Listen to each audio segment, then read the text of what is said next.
Yesu ashimwe cyane bene data groupe w'amaso ntiyagira ugutwara igitsibo cawe. Ndabahaye ikaze kugira ngo dukurikirane ubutumwa bwiza bw'ubwami bw'Imana, aho turabira hamwe ubusobanuro ku gitabo c'ivyahishuriwe Yohana. Uyu munsi rero turamutse twiga ivyahishuriwe Yohana igihimba c'icumi. Ubuheruka duherutse kwiga igihimba c'icenda, aho twabonye uko isi izobona ibara y'ibiheta-ngabo gatatu. Ubwo rero mu gihimba c'icenda twabonye ukubona ibara ibiheta-ngabo kabiri. Ubwa mbere twabonye inzige zizosesereza abantu amezi 5, zizoba zifise umwami wazo w'ikuzimu yitwa Abadoni, maze akongera kandi akitwa Apoloni. Uyu mumarayika w'ikuzimu niwe aganza imyuka mibi yose y'ikuzimu, niwe ategeka, niwe azobayobora. Azozana izo nzige akaziyobora zizanye gusesereza abantu amezi 5. Ico gihe abantu bazoba bari mu buribwe baseserejwe bikomeye, bazokwifuza gupfa. Mu mateka y'isi nta na rimwe abantu bageze aho hantu bagera ku rwego rwo kwifuza gupfa. Umuntu agashaka kwiyahura, imbugiti igacika n'icatsi, umuntu akisuka ku biti, akisuka ku mabuye, akisita kuri songoye, akazogerageza gushaka kwiyahura bikanka, yiroha mu ruzi, uruzi rukamugarura. Uwo mwami w'ikuzimu niwe azobayoboye izo nzige. Twarabonye detaye y'ukuntu Yohana yaradusobanuriye buri ruzige rwose, buri mudayimoni wese ukuntu azoba ameze, kandi bazoba bakwiye isi yose, bazoba bakwiye isi yose. Hakurya umwotsi canke igipfungu gipfunduka, niko nabo bazoba bari hose. Nta muntu numwe bitazokwinjiramwo, bitazorya, kiretse gusa bamwe 144,000 bacunguwe bagashirwa ku kimenyetso c'Imana mu ruhanga rwabo. Ico gihe umuntu wese azoba yarasigaye mw'isi. No mu Bisirayeli uzoba atarobanuwe ngo abari muri iyo 144,000 mu 144,000, nubwo azoba ari umwisirayeli, zizomunyengetera, zizomurya, azipfuza urupfu rumuhunge.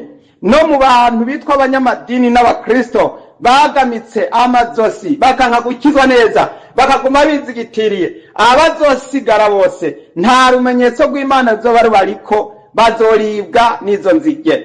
Imana dutabare cyane. Nuko rero ryo nibara rya mbere twabonye. Ibara rigira kabiri, twarabonye yuko inyuma y'amezi 5, amezi 5 akirangira, hazoca haza intambara ya rukokoma. Iyo ntambara ya rukokoma yo izobije kwica no gutema no gutongora. Umugwi wa mbere waraje, nta numwe yapfuye kuko abantu baragerageza gushaka gupfa bikananirana. Ariko umugwi wa kabiri ngo hazoza intambara izoba iyobowe n'abadayimoni, abadayimoni 2,000,000 z'abasoda, 2,000,000. Ngo izo ngabo ngo zari zifise ibicira umuriro, amazuku n'umuriro, ndetse batema batongora, bakazohitanisha ikigira gatatu c'abantu ku isi, bazohita bapfa ako kanya. None rero mwene data, ndakubwira ngo ntabwo witeguye kuzohangana n'ivyo bitero byompi uko ari bibiri. Uweze twabonye kubona ibara inshuro 2 gusa. Umugwi wa mbere nta numwe yapfuye, mugabo abantu baripfuje gupfa biranka. Umugwi wa kabiri hazoza umugwi w'2,000,000 zizoza zitema zitongora, zigakubita ibicira umuriro. Abana b'abantu bonyine ubwabo bamaze gukora nucleaire ishobora gutikiza gusumbya Hiroshima ngo inshuro zirenga 50. Ca kibombe catikiza mu Buyapani ahitwa Hiroshima, ubu bamaze gukora ibirengeye, ibirusha inshuro n'inshuro, kugeza naho bageze ku rwego rwaho barema ico bita shetani wa kabiri, ico bita satani 2. Iyo ico kinucleaire abana b'abantu bagikoze ngo gishobora guhitana agahugu ko mu Bufaransa mu kanya gatoya. Urumva ateye rimwe gusa. Ndagira ngo mbabwire yuko ibi bigwanisha abana b'abantu bonyine ubwabo bakoze bishobora kurimbura, bigatema, bigatongora isi. Aha rero ntabwo turiko turagereranya izi 2,000,000 z'abasoda tutazi iyo baje baturuka, tutazi iyo bakorewe, bazoza bambaye. Reka mbabwire ibyo bari bambaye abatakurikiranye ibyahishije Yohana igihimba c'icenda umurongo w'17. Kandi nerekwa ntya amafarasi n'abari bayicayeko bari bambaye ivyuma bikingira ibikiriza bisa n'ikibengebenge n'agafyiri n'amazuku. Imitwe y'ayo mafarasi yari nk'iy'intambwe, mu kanwa kayo havamwo umuriro n'umwotsi n'amazuku. Ikigira gatatu c'abantu cicwa n'ivyo vyago uko ari bitatu, umuriro n'umwotsi n'amazuku bivuye mu kanwa kayo. Mana ishimwe cane. Aha nuko basubiriramwo ibyo twabonye. Aba bantu ntabwo ari abantu basanzwe, aba basoda imiliyoni 2 ntabwo ari abantu basanzwe. Nta muntu aharacira umuriro, nta farasi, nta gikoko gihari ku isi gicira umuriro. Ntabwo bazoba ari abantu basanzwe, ntabwo bazoba ari abantu basanzwe, kuko turabonye yuko ngo bazaba bambaye ivyuma bikingira bisa n'ikibengebenge n'agafyiri n'amazuku. Hanyuma ivyo bazoba bagenderako navyo bikazoba bifise akanwa gacira umuriro n'umwotsi n'amazuku. Nta mwana w'umuntu ahari yiteguye kuzohangana n'ibi bitero. Nuko rero mwene data, aya majambo twarayabonye, kwari kubibutsa. Uyu munsi rero mbere yuko tuza kuraba uko isi izobona ibara ubugira gatatu, ndagira ngo twumve ivyo Yohana yakomeje kutuzanira, adusobanurira kandi bikomeye cyane. Mu vyahishuriwe Yohana igihimba c'10 umurongo wa mbere, umutwe w'amajambo uravuga ngo ivyo umumarayika w'inkomezi n'agatabo yari afise. Haleluya, Mana ishimwe cyane. Nuko rero reka dusome mu izina rya Yesu. Mbona umumarayika wundi w'inkomezi amanuka avuye mu ijuru, yambaye igicu, no mu mutwe yari yambaye umunywamazi, mu maso hiwe hasa n'izuba, amaguru yiwe asa n'inkingi z'umuriro. Yari afise mu minwe agatabo kazinguruye, ashinga ikirenge c'iburyo ku kiyaga, ic'ibumoso agishinga imusozi. Asemerera n'ijwi rirenga nk'uko intambwe yivuga, asemereye imituragaro ndwi ituragara amajwi yayo.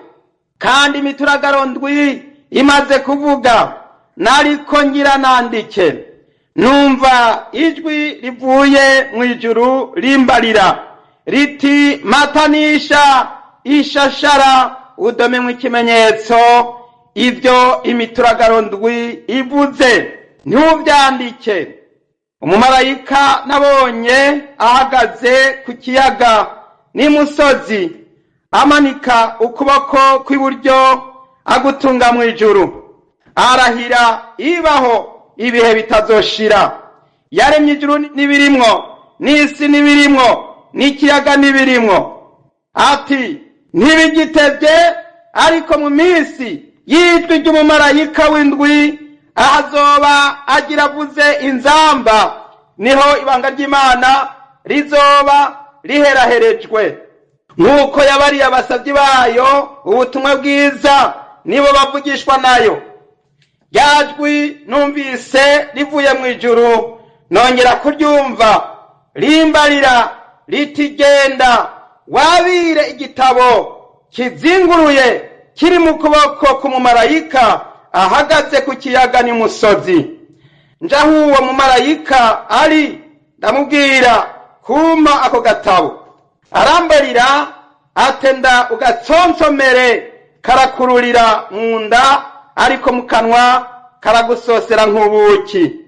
Nabira ako gatabo, ngakura mu kuboko k'umumarayika, ndagatsonsomera, mu kanwa kansosera nk'ubuki, maze kukarya mu nda hacika umururazi. Barambarira bati, ukwiye kuzosubira kuvugishwa iby'amoko menshi n'amahanga menshi n'indimi nyinshi n'abami benshi. Imana ihabwa icyubahiro cyane. Haleluya. Yesu nashimwe bwoko bw'Imana. Yesu nashimwe. Turagira ngo twinjire muri ano majambo yo gusobanurirwa ibijanye n'iki gihimba c'icumi.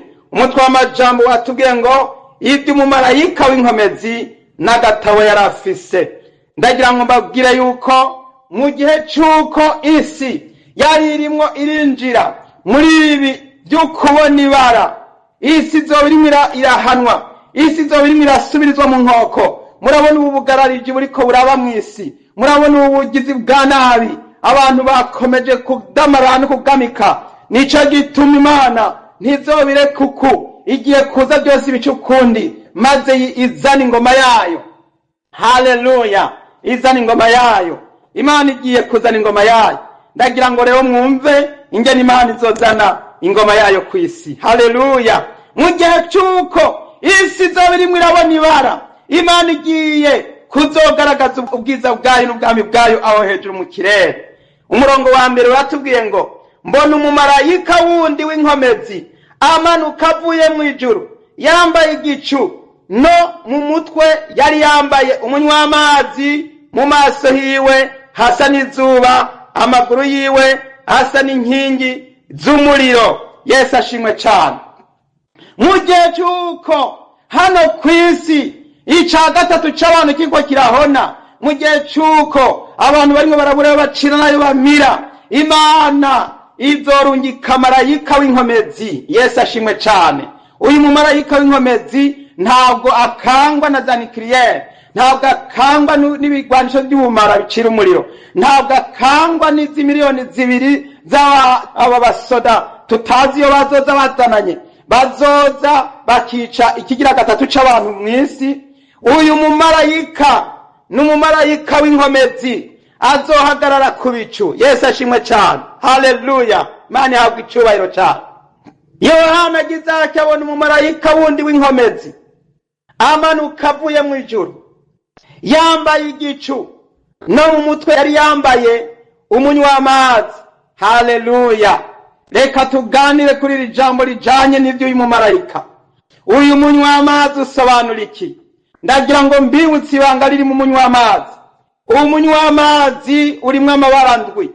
Uyu munywa w'amazi uratwibutsa ingene isi ya kera imaze kurimbuzwa umwuzure kuri Nowa. Imana yaciye irungika isezerano ry'umunywa w'amazi ku bicu, yuko igihe cose Nowa azoba ariko araraba hejuru, canke abaturutse kuri Nowa bazoba bariko bararaba hejuru, bazohita bamenya yuko Imana itazosubira kurimbuza isi umwuzure ukundi. Uyu munywa w'amazi kubera iki Imana yahise iwuzana inyuma y'urya mwuzure, ni kubera yuko Imana yari igarukanye ubwami bwayo ku butaka no mw'isi y'abazima, mu kirere ku bicu. Hajya ku bicu hejuru niho Imana igaragariza ubwami bw'ingoma y'Imana, ubutegetsi bw'ingoma y'Imana. Ico gihe Imana yacishira umunywa w'amazi hejuru ku bicu. Hano rero mu gihe cy'uko isi irimwo irabona ibara muri bya bihetangabo gatatu, igihe hano mw'isi azoba barimo biracika, abantu bapfa abandi bapfa abandi bapfa, Imana izogaragaza ikimenyetso cayo. Haleluya! Izogaragaza ikimenyetso cayo c'ubwami bw'Imana. Kuko ubwami bwa Shetani buzoba ariko burisubiraniramwo, bicana, bazibagurana, bamarana, baturirana, bazoba barimo barasubiranamwo. Bakoreye Shetani bagira ngo azobatabara, ariko Shetani nisesa nkuyoze, barengerane bamarane, abantu basubiranemo. Nukuvuga ngo abantu no munsi barimo barigishwa kuzogwanira Satani. Uko niko Shetani azohenda abantu basubiranemo, kandi yabakoresheje ibyaha abantu bazosubiranamwo, bicane, bamarane, hapfa ikigira gatatu c'abantu. Hanyuma rero ariko mwijuru hazogaragara ikimenyetso c'ubwami bw'ingoma ya Mesiya. Haleluya! Ico bita ibendera canke idarapo. Iyo hari watsinze aramanika ibendera igahungabana, idarapo mwijuru irahungabana, idarapo ya Mesiya irahungabana. Imana ishimwe cyane. Mwijuru idarapo izohungabana. Uyu mumarayika azoza afise inkomezi, azoza afise inkomezi, azoza ashinga idarapo y'umunywamazi w'amabara ndwi. Idarapo y'umunywamazi ndabibutsa yuko n'intebe y'Imana iriko uwo munywamazi.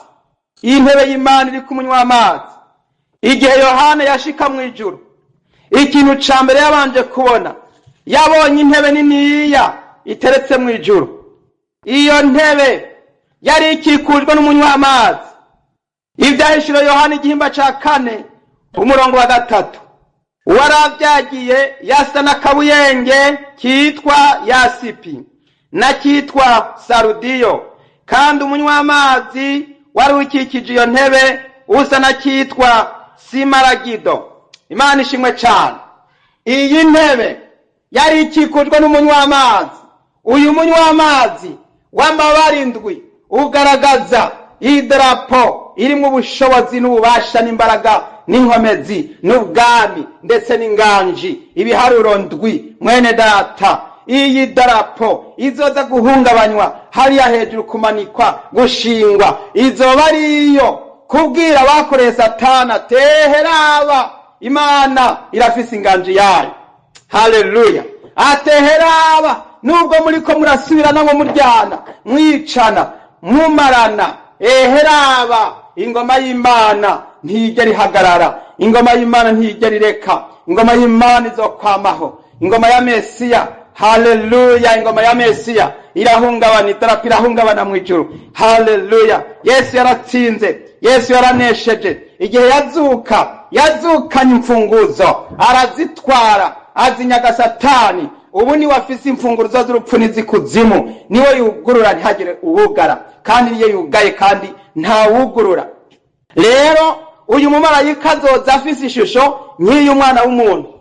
Kuza afise ishusho nk'iy'umwana w'umuntu biradusobanura yuko azoza mu mbaraga z'ubwami bw'ingoma ya Mesiya. Azoza mu mbaraga, azoza azanye itangazo ryo kumenyesha abatuye isi ati nubwo muriko muramarana, nubwo mwakoreye Satani, ateheraba noneho umwana w'umuntu agiraze kunesha, agiraze kwima ingoma, agiraze mu bwami bw'Imana bw'imyaka 1000, agiraze mu ngoma y'imyaka 1000 izobanziriza. Hanyuma hakaza urubanza rw'imperuka, hakaza ubwami buzohoraho ibihe bidashira. Yesu ashimwe cyane. Haleluya. Nuko umurongo wa 2 uratubwira ngo yari afise mu minwa agatabo kazinguruye, ashinga ikirenge c'iburyo ku kiyaga, ic'ibumoso agishinga imusozi. Asemerera n'ijwi rirenga nk'uko intambwe yivuga, asemereye imituragaro ndwi ituragara amajwi yayo. Yesu ashimwe cyane. Imana ihabwa icyubahiro cyane. Uyu mumarayika ngo yari afise agatabo mu ntoke ngo kari kazinguruye, maze ngo acashinga ikirenge cy'iburyo ku kiyaga, ic'ibumoso gishinga imusozi. Hanyuma rero ngo asemerera n'ijwi rirenga ngo nk'uko intambwe yivuga. Imana ishimwe cyane. Uyu mumarayika azoza afise agatabo, muri ako gatabo kazoza kazinguruye. Hanyuma umumarayika nk'uko asanzwe ari umunyenkomezi azosemerera hakurya kw'intambwe yivuga. Imana ishimwe cyane. Ibyo azobaje kuvuga, azobaje gutangaza, azobaje kuvuga, kandi ururimi azokoresha ni ururimi rufobetse, ni ururimi rw'Imana, ni ururimi abazoba bari ku isi batazoshobora gushoka basobanukirwa ibyo avuze. Haleluya. Imana ishimwe cyane. Uyu mumarayika azosemerera kuko azobaje kutangaza ubwami n'inganji n'ubutegetsi n'ubukuru n'ubushobozi n'icyubahiro by'umwana w'umuntu agiraze vuba, agiraze gushinga ingoma yo ku isi, ingoma y'Imana, ingoma izomara imyaka 1000. Yesu azoganza isi yose. Ico gihe marayika azoza gutangariza abariko baramarana, azoza kubatangariza. Haleluya. Ngo hanyuma rero umurongo wa 3 asemerera n'ijwi rirenga nk'uko intambwe yivuga, asemereye imituragaro ndwi ituragara amajwi yayo. Akimara kuvuga, akimara guturagara, imituragaro nayo iciraturagara, imituragaro ndwi. Haciye havuga imituragaro ndwi. Iyo mituragaro ndwi ndabibutsa yuko umunywa w'amazi nawe ugira amabara indwi. Ndabibutsa yuko hazoturagara imituragaro ndwi. Ndabibutsa yuko iyo mituragaro ari imituragaro izobiriko iravuga ibintu bikomeye cyane. Hazoba hariko haratangazwa ibintu bikomeye, kandi mu bari mw'isi ntibazoshoka bamenya ibyo ari byo, ntibazoshoka basobanurirwa ikivuzwemo. Imana ishimwe cyane.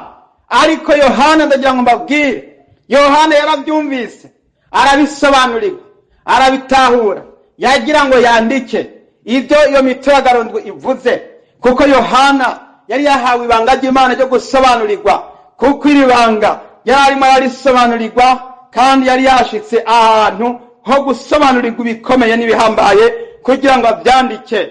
Yari yahawe kwandika. Mwibuke ko yari yarabwiwe ngo icyo ubona cyose wandike. Yohana igikorwa ciwe kwari kwandika, ntiyagomba kugira na kimwe areka kwandika. N'ibyo ibyo mituragaro ndwi ivuze nabyo yaraciye afata ikaramu kugira ngo nabyo abyandike. Imana yahabwa icubahiro cyane. Umurongo wa 4 rero ugacivuga ngo, kandi imituragaro ndwi imaze kuvuga, nariko ngira nandike, numva ijwi rivuye mw'ijuru rimbarira ritimatanisha ishashara udomemwe ikimenyetso ivyo mituragaro ndwi ivuze ntubyandike. Haleluya. Iryo jwi riramubuza yuko atagomba kugira na kimwe yandika muri ivyo, kuko turagira ngo tumenye icatumye abuzwa kubyandika. Ndagira ngo twumve icatumye abuzwa kwandika ivyo mituragaro ndwi yari ivuze. Yohana yarabyumvise, arabitekereza, afata ikaramu agira ngo yandike. Hanyuma marayika aramubuza ati, yo banza ugezaho, ntiwandike ivyo mituragaro ndwi ivuze. Reka twumve mbega iyo mituragaro ndwi yari iriko iravuga iki. Umurongo wa 5 uravuga ngo, umumarayika nabonye ahagaze ku kiyaga n'imusozi, amanika ukuboko kw'iburyo agutunga mu ijuru, arahira ibaho ibihe bitazoshira, yaremye ijuru n'isi nibirimwo, n'isi nibirimwo, n'ikiyaga nibirimwo, ati mwumve icyo uwo mumarayika yasobanuriye Yohana. Amubwira ati, ntiwirirwe urandika ivy'iyi mituragaro ndwi ivuze. Ati ariko, haleluya, umumarayika ivyo yavuze yararahira ibaho ibihe bitazoshira. Arahira yaremye isi nibirimwo, n'ikiyaga nibirimwo, arahira yaremye ijuru nibirimwo, ndetse n'ibiri kuzimu nibirimwo, iyabiremye byose ararahira. Arangije kurahira avuga ngo ntibigitevye. Haleluya. Nukuvuga ngo ntibigitevye, nukuvuga ngo iyo mituragaro ndwi yari ibwiye Yohana igihe bizorangirira, igihe ingoma ya Mesi izoshikira. Murazi ko ari banga rikomeye, kubwirwa umunsi igihe Yesu azozira, kubwirwa umwaka, kubwirwa ati ibintu byaba bigeze uku bigenze uku, ku gihe iki mu gihe iki, ati ingoma ya Mesi iraje, irashitse, iraje ibabyagiremo, iraje tubyagiremo. Ingoma ya Mesiya, ubwami bw'amahoro, ubwami buzira ingwano, buzira kurwana, buzira gusonza, buzira kwankana, buzira ishari, buzira ibyaha. Ibyaha byose bizocibwa. Nta muntu azohirahira ngo aze gukora icaha mu ngoma y'ubwami bwa Mesiya. Bazohita bamubona, bazoba bamubonye. Nico gituma ari ubwami bw'amahoro. Ntawe uzokwinyegeza, kuko inyonga z'Imana zizoba ziri partout, zizoba ziri hose. Yesu azoba abugereye nka kujya k'umugezi ubugereye. Haleluya. Ndetse ugasebereza. Imana ishimwe cyane. Umunywa w'amazi uzoba uri partout. Idarapo y'Imana izobibonekana hose. Ubwami bwa Mesiya buzoba buri hose. Inganji y'Imana izoba yamaze kuza hano ku isi. Marayika aramubwira ati rero ntibigitevye. Haleluya. Aramubwira ati ntibigitevye, ntiwirirwe uravyandika. Atariko reka tubivuge mu yindi mvugo. Vuga uti, wandike uti ntibigitevye. Imana ishimwe cyane. ndagira ngo mbwire umuntu ariko aranyumva, ndamubwire yuko iri jambo ry'Imana ritubwiye riti ntibigitebye. Nubwo utarinze kubwirwa itariki, nubwo utarinze kubwirwa umwaka, nubwo utarinze kubwirwa umunsi, ariko ntibigitebye. Iyo witegereza ibigukikije n'ibigukikuje, iyo witegereza ibimenyetso byanditswe biri mu Bibiliya, uca ubona neza yuko bitagitebye. Imana ishimwe cyane. Rero marayika arakomeza arabwira Yohana ati ntibigitebye, atariko, haleluya, buri muntu wese ahagaraye kuri uyu murongo w'indwi, ariko mu minsi y'ijwi ry'umumarayika w'indwi, haleluya, ahazobagira avuza inzamba, niho ibanga ry'Imana rizoba riheraherejwe, nk'uko yabariye abasabyi bayo ubutumwa bwiza, nibo bavugishwa nayo. Imana ihabwa icyubahiro cyane. Marayika aramudomerako, aramushirako iki akoro, aramubwira ati ariko, atariko, nubwo tutemerewe kwandika amatariki n'imyaka n'iminsi, ariko andika uti ntibigitebye. Ati kuko ikimenyetso kigaragaza cyangwa gisobanurira abantu barimo barakurikirana aya majambo, nuko bomenye iri jambo rikomeye ryasobanuwe rigasigurwa neza, ngo ariko mu minsi y'umumarayika w'indwi, haleluya, mu minsi y'umumarayika w'indwi. Hano turi ku mumarayika wa gatandatu. Imana ishimwe cyane. Marayika wa gatandatu n'uyuhe? Marayika wa gatandatu ni umumarayika aboneka hano mu Byahishura Yohana igihimba c'9 umurongo w'13. Uyu mumarayika wa gatandatu ni wa wundi yavugije hakaza imiliyoni 2 z'abasoda bagwana bagahitana ikigira gatatu cy'abantu ku isi. Rero uyu mumarayika arimo arasobanurira Yohana hano mu Byahishura Yohana igihimba c'10 umurongo w'indwi, haratubwiye ngo ariko mu minsi y'ijwi ry'umumarayika w'indwi, ahazobagira avuze inzamba, haleluya, ahazobagira avuze inzamba. Imana ishimwe cyane. Igihe azobagira ngo avuze, igihe azobagabirije, igihe azobagira ngo atangure kuvuza, bisobanurwa ngo hageze, bisobanurwa ngo ubwo iyi ntambara irimo irahitana ikigira gatatu cy'abantu ku isi, aba basoda bariko baragwana, igitigiri cabo Yohana yaracyumvise, haleluya. Byahishura Yohana igihimba c'9 umurongo wa 16, igitigiri c'ingabo z'abagwanira ku mafarasi cari 1,200,000, igitigiri cabo naracyumvise. Aha ni mu gihe cy'umumarayika wa gatandatu, igihe azoba yaramaze kubuza. Kandi iki gihe nyene turi mu gihe cy'umumarayika wa gatandatu. Muri ano majambo turiko turasangira, turacari mu mumarayika wa gatandatu, turiko turasobanurirwa ibiriko birakurikirana n'uyu mumarayika wa gatandatu. Niho haciye haza marayika wundi, Biblia iratubwira ngo ni marayika wundi yadafise ubushobozi n'ububasha, afise idarapo y'Imana, aje azanye agatabo mu ntoke kanditswemwo ibihe, kanditsemo urutonde. Iyi ni agenda y'Imana iri mu ibanga rikomeye cyane. Yesu yaravuze ngo ntawuzi uwo munsi canke iyo saha, ngo niyo baba marayika atari data gusa. Nico gituma uyu mumarayika ibyo yavuze yarabivugishijwe, imituraga yaturagara maze birasamirana. Hanyuma rero Yohana ahabwa kubisobanurirwa, nawe yumva ibyavuzwe, yagira ngo yandike, ariko kuko bitemerewe ntiyashoka yemererwa kwandika ibijanye n'umunsi, kuko nibanga ry'Imana. Nta muntu yemererwa kwandika umunsi cyangwa ngo abwirwe umunsi, ariko byari bigomba bishigwe ahabona. Hanyuma maze ico conyene mu Byahishura Yohana nico cagizwe ibanga. Imana ishimwe cyane. Nkuko Yesu yavuze ati niyo wa marayika ntawuzi umunsi atari data gusa.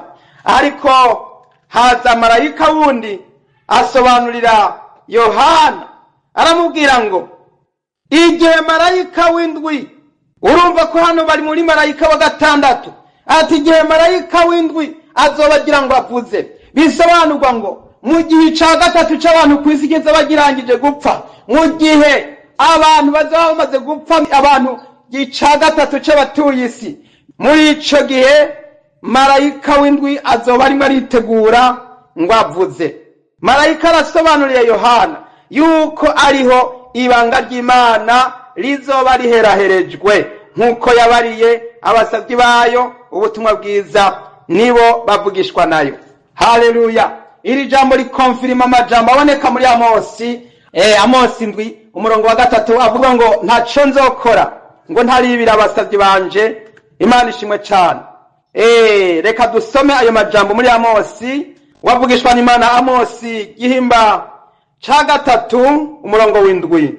Erega umwami uhoraho ntazogira ico akora atabanje kwibira akabanga abasavyi biwe avugisha. Imana ishimwe cyane.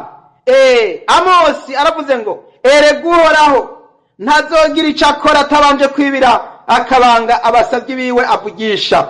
Mwene data, kukwibira akabanga azoga kwibira mu bihe uri murasenga. Abari mu byumba by'amasengesho nimusenge cyane, abari mu bihe byo gusenga nimukomeze musenge, abibutse uhoraho, abibutse amasezerano y'Imana. Ndagira ngo mbabwire nimusenge, kandi ikintu mugomba gusengera cyane, musenge mwibutse uhoraho kugira ngo izokwibira akabanga ishengero. Imana ishimwe cyane nk'uko byanditswe. Haleluya! Uyu mumarayika yibutsa Yohana aramubwira ati Imana yarasezeranye yuko atacizokora itabanje kwibira abasavyi bayo akabanga. Imana ishimwe cyane. Haleluya! Imana yarasezeranye yuko imbere yuko ivyo byose bizoba bigomba bigira ngo bishike, ngo yarasezeranye ko ataco izokora itibiye akabanga. Abasavyi bayo nibo bavugishwa nayo, abasenzi abavugishwa nayo. Umuntu wese yirinda icaha, umuntu wese arimo ariyeza, umuntu wese ariko aritunganya, uwo Imana yiteguye kumwibira akabanga. Yesu ashimwe cyane. Haleluya! Ivyo ntibizobwirwa rubanda nyamwinshi, ntibizobwirwa nk'uko ujya mituragaro yasemereye ikabwira na babandi bakiriko baramarana bagwana bicana ku isi, bicira umuriro, urugamba, intambara z'urudaca mw'isi. Marayika ahagarara mu kirere asemerera, imituragaro iraturagara. Hanyuma rero abantu bose barabyumva bati mbega ivyo nibiki? Barashobegwa, kuko imituragaro ituragariye rimwe ntaco wotoramwo, ntaco womenya, ntiwomenya na kimwe, ntiwumva na kimwe bivuze, ntaco umenya. Ariko ico gihe Yohana agira ngo yandike, marayika aramubwira ati ntiwigura byandika ivyo ntibyemerewe guhabwa abantu, kuko iyi Bibiliya abantu bose barayisoma. N'abapagani bashobora kuyisoma bagahita babona umunsi n'isaha n'ukwezi n'umwaka, bagahita babona ikimenyetso ca nyuma, bagaca batangura kubisuzugura no kubikengera. Ariko Imana yarasezeranye kwizobyibira abasavyi bayo, abasenzi, abavugishwa nayo, abana b'Imana. Nimusenge muzosobanurirwa, bizoba nk'aho randevu muyifise, muzosanga umenge randevu mwayiraranye, kuko Imana izogenda yibira akabanga abasavyi bayo. Imana ishimwe cyane. Ndabibutsa yuko igihe Eliya yaduganwa mu ijuru, Imana yagenda imuzungurukisha, Imana yariko iramutegura, kandi Elisa umusavyi wiwe yarabimenye aravuga ati sinkuva inyuma. Ndagira ngo mbabwire kuduzwa kw'ishengero, programa y'Imana, urutonde rw'ubwami bw'Imana, mwitegereza akabanga kuwavugishwa n'Imana Eliya.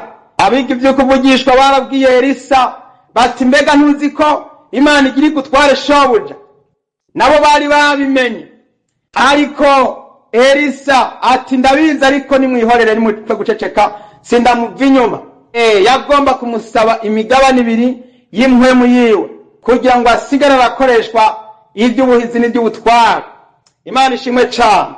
Nico gituma rero hano marayika yongeye kwibutsa Yohana ati Imana yarasezeranye yuko izomenyesha ibanga ryayo abasavyi bayo, ngo nk'uko yasezeranye. Haleluya! Imana ishimwe cyane. None rero reka dusome umurongo w'8 mu gitabo cy'ibyahishuriwe Yohana igihimba c'10 umurongo w'8. Haravuga ngo ryajwi numvise rivuye mw'ijuru, nongera kuryumva rimbarira riti, genda wabire igitabo kizinguruye kiri mu kuboko k'umumarayika ahagaze ku kiyaga n'imusozi. Nja aho uwo mumarayika ari, ndamubwira kumpa ako gatabo. Arambarira ati, enda ugatsonsomere, karakururira mu nda, ariko mu kanwa karagusosera nk'ubuki. Haleluya! Ryajwi rya marayika, wa mumarayika umwe nabwiye Yohana ati matanisha ishashara n'ikimenyetso. Ibyo wumvise imituragaro indwi turagaye, ntiwirigura byandika. Matanisha. Uyu mumarayika niwe yongeye kandi kuza. Haleluya! Ngo yongeye kuza kumubarira, ngo iryo jwi riramubarira riti, yewe Yohana, genda wabire igitabo, haleluya, kizinguruye kiri mu kuboko k'umumarayika ahagaze ku kiyaga n'imusozi. Iki gitabo cari mu minwe z'umumarayika akomeye w'inkomezi, ngo yarahagaze ku kiyaga n'imusozi. Bisobanurwa ngo guhagarara ku kiyaga n'imusozi bisobanurwa ngo afise ubutwari, bafise ubutwari bwo mw'isi iboneka no mw'isi y'impwemu. Imana ishimwe cyane. Nukuvuga ngo uyu mumarayika yarahagaritse ikirenge cy'iburyo mu kiyaga, icy'ibumoso naco ngo kiri ku musozi. Ku murongo wa 5 niho habisobanuye ngo umumarayika nabonye ahagaze ku kiyaga n'imusozi, amanika ukuboko kw'iburyo agutunga mu ijuru. Haleluya! Ukuguru kumwe kuri mu mazi, ukundi kuguru kuri musozi, aciye afata ukuboko kw'iburyo agutunze mu ijuru. Bisobanurwa ngo n'ubushobozi bwo mw'isi igaragara imusozi, hamwe n'ubushobozi bwo mw'isi yo muri mpwemu, hamwe n'ukuboko agutunze mu ijuru. Nukuvuga ngo Yesu afise ubushobozi mu ijuru no mw'isi, afise ubushobozi mw'isi iboneka no mw'isi itagaragara. Imana ishimwe cyane. Mw'isi y'umwuka no mw'isi igaragara, Yesu agiye kwima ingoma vuba cyane. Iri ryari itangazo. Hanyuma rero ngo iryo jwi ribwira Yohana riti, genda wabire ico gitabo kizinguruye kiri mu kuboko k'umumarayika ahagaze ku kiyaga n'imusozi. Umurongo w'9, njaho uwo mumarayika ari, ndamubwira kumpa ako gatabo. Imana ishimwe cyane. Arambarira ati, enda ugatsonsomere, karakururira mu nda, ariko mu kanwa karagusosera nk'ubuki. Yesu ashimwe cyane. Aka gatabo umwanya umwe bakika igitabo, ubundi mwanya bakakita gatabo. Ni gatoya ariko ni igitabo kinini, kuko karimwe amateka y'ibigenewe kumenyeshwa abana b'abantu. Mugabo abana b'abantu si bose, ahubwo bibwirwa abavugishwa n'Imana, bikabwirwa abahishurirwa n'Imana, bikabwirwa aberekwa. Haleluya! Bikabwirwa abasenga, kuko usenga niwe Imana igenda yihishurira. Imana ishimwe cyane. Umuntu asenga, umuntu ahe umwanya wiwe akaja imbere z'Imana, umuntu yamari mu Mana, yamari muri mpwemu, umuntu yamasenga, umuntu yemera kukurongorwa n'Imana. Imutumye ati genda agenda, imutumye ati vuga ibi akabivuga, imutumye ati kora ibi akabikora, imutumye ati gira gutya akabigira. Uwo Imana iramukunda kuko nawe arayigamburukira. Abo nibo bashobora kurya ako gatabo. Mu yandi majambo, Yohana yarahawe kurya ako gatabo. Arabwirwa ngo njaho uwo mumarayika ari, ndamubwira kumpa ako gatabo. Arambarira ati, enda ugatsonsomere, karakururira mu nda, ariko mu kanwa karagusosera nk'ubuki. Imana ishimwe cyane. Mu kanwa karagusosera nk'ubuki. Ubutumwa bwiza turabuvuga, n'ubutumwa bwiza gusoserwa nk'ubuki, n'ubutumwa bwiza, ubutumwa bwiza bw'ubwami bw'Imana. Umuvuga butumwa yahawe gusemerera, umuvuga butumwa yahawe kuvuga, umuvugishwa n'Imana yahawe kudakangwa n'ijunja ry'umwana w'umuntu. Aravuga. Haleluya! Imana ishimwe cyane. Hanyuma rero ariko yarangiza ibyo avuze canke ibyo ariko aravugishwa, abantu ntibabyagikira neza, bishobora kumuberaho ingaruka cyane inkurikizi, ariko byo ntacyo bitwaye. Imana ishimwe cyane. Nico abavugishwa n'Imana babereyeho. nta muvugishwa n'Imana atahamwe, nta muvugishwa n'Imana atatotejwe, nta muntu yemerwa avugishwa n'Imana yemerwa nabo mu ntara y'iwabo. Benshi baramusuzugura, benshi ariko Imana ibwira Ezekiel ngo bazomenya ko uvugishwa n'Imana yigeze kuba muri mwebwe. Imana ishimwe cyane. Mwibuke amabi n'amago n'amahano abavugishwa n'Imana bahuye nayo. Yesu yaravuze ngo namwe muzaba muhiriwe, ngo aho bazobatuka bakabahama bakabarementaniriza bampoye, ngo munezerwe. Imana ishimwe cyane, ngo kuko ariko bahama n'abandi bavugishwa n'Imana ba mbere. Haleluya. Rero mu kanwa karamusosera ariko mu nda karamururira.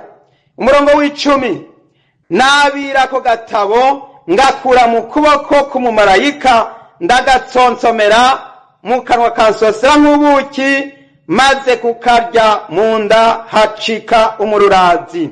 Barambarira bati ukwiye kuzosubira kuvugishwa iby'amoko menshi n'amahanga menshi n'indimi nyinshi n'abami benshi. Imana ishimwe cyane.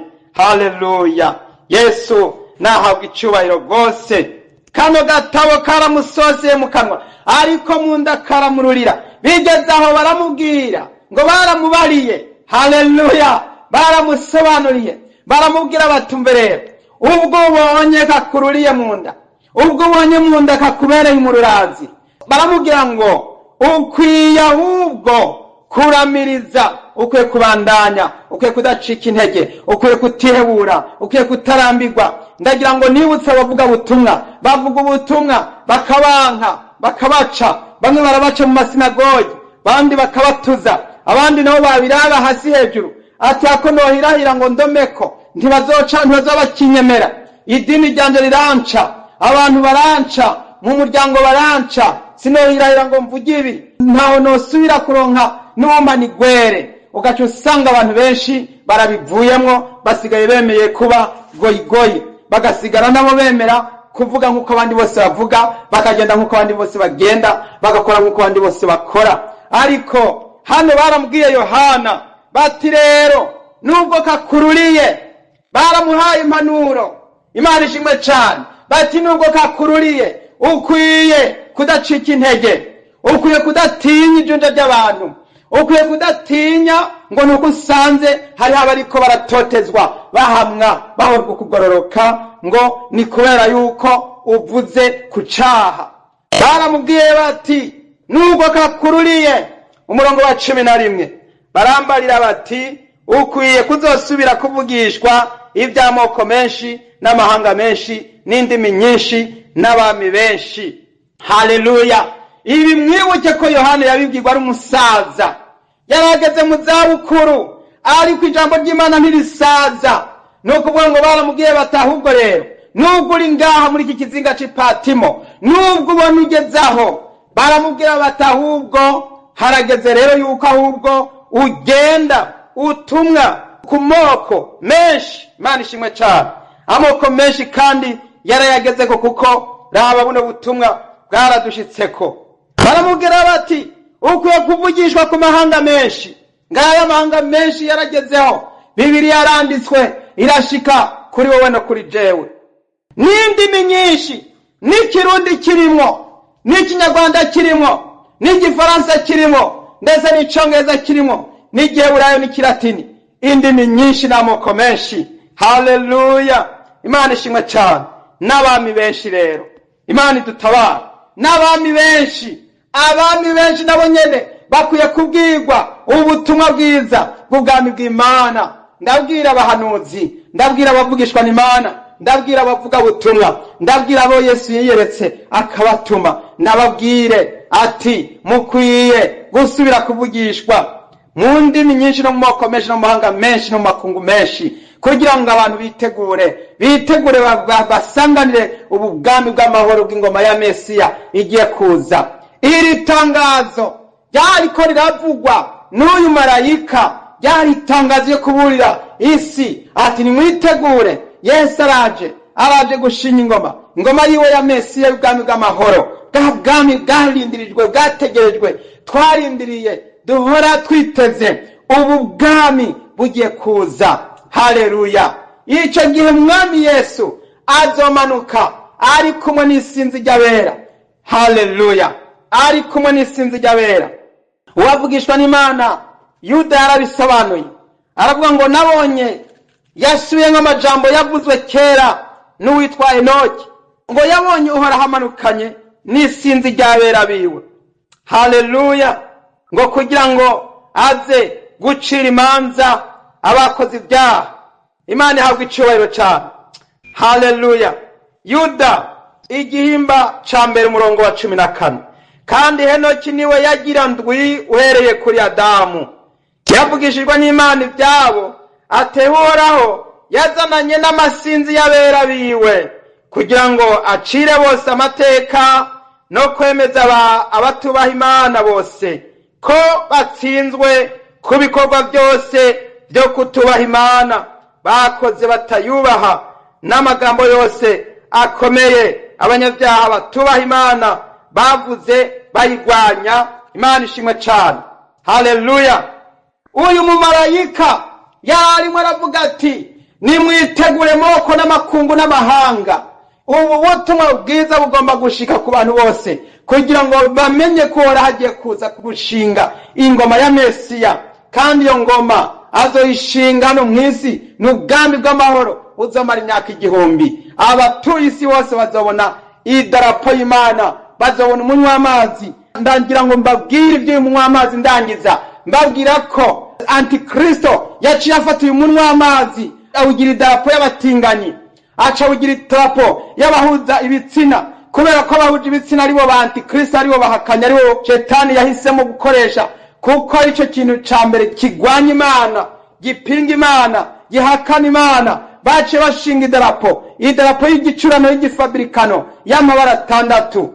Bobo bashinze y'amabara 6, umunywa w'amazi w'amabara 6. Ariko ndagira ngo babwire yuko ibyo byose by'ibifabrikano bigiye gusendwa, hazanwe idarapo nyayo, ya yindi Imana yasezeranira Nowa umwuzure umaze guhita, ya yindi zingutijwe ku ngoma y'Imana mu ijuru. Iyo niyo darapo y'Imana igiye kuza hano ku isi ku mugaragaro, ihungabane ku bicu. Haleluya! Isi yose uzogenda ibyuko usanga umunywa w'amazi w'Imana, usanga ubwiza bw'Imana, usanga idarapo y'Imana irimo irahungabana mu ijuru. Haleluya! Haleluya! Bene data, nimuhamagariye ingoma ya Mesiya yongere kuza, nimuvuge muti urakaza mwami Yesu. Imana ibahezagire, ubuntu bw'Imana ubane n'abera bose. Urakaza mwami Yesu. Dusenga Imana. Mwami wacu Yesu, urakaza ingoma yawe turayinyotewe, urakaza mwami ntawuze umunsi n'isaha, ariko turazi ngo nihamara kugera mu gihe cy'umumarayika w'indwi mwami, ngo niho ibyo byose bizoba bigira ngo birangire. Ndagushimiye mwami yuko turi mu minsi ya nyuma, kandi igihe turimo n'igihe cyo kugabana kuba maso no kwitegura. Ndasengera bera, ndasengera umugeni wa Kristo, ndasengera abana b'Imana barushize kubera maso ubugingo, bitegure gusanganira ubwami bwa Mesiya.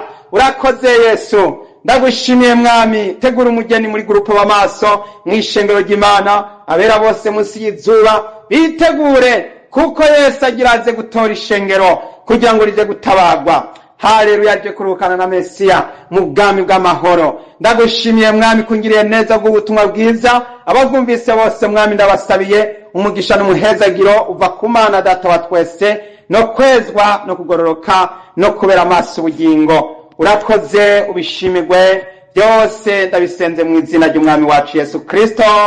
Amen. Yesu abahezagire. Mwari kumwe na mwene so Mbonimpa Abeli. Mugira umugisha. Amen.